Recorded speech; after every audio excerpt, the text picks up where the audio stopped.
Bonjour Corinne, alors que vas-tu nous mettre dans les oreilles aujourd'hui? Bonjour Nico. Alors aujourd'hui, j'ai choisi une chanson qui n'a été chantée par aucun artiste connu. Elle n'a jamais fait de score dans les classements et n'a pratiquement jamais été diffusée en radio. Et tu es sûr qu'on la connaît? Parce que je te rappelle que le principe du programme, c'est de revenir sur des chansons Disney qui restent dans la tête. Eh bien, je peux t'assurer que celle-là, quand tu l'as entendue, impossible de s'en défaire. Je dirais même qu'elle est emblématique. Allez, si je te dis un petit bateau, des poupées de tous les pays... Ah, ça y est, je l'entends et c'est parti pour la journée It's a Small World. L'heureux désespoir des guests à Disneyland. La chanson que l'on maudit mais dont on ne peut pas se passer. Eh bien, figure-toi que ça a failli être pire.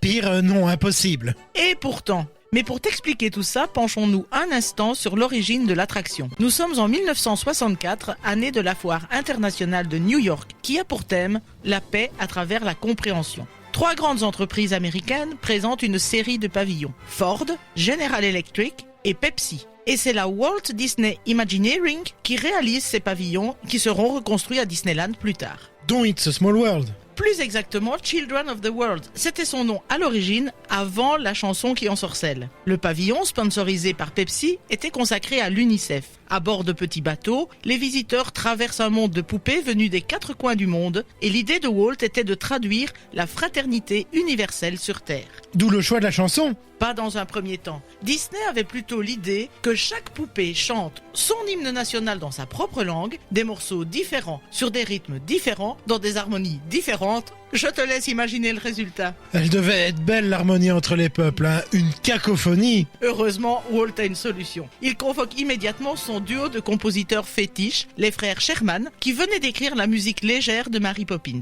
La demande est claire. L'attraction a besoin d'une chanson simple que toutes les poupées pourraient chanter ensemble tout en gardant leur langue maternelle. Ce serait une sorte de ronde à la manière de la chanson enfantine Row, Row, Row Your Boat.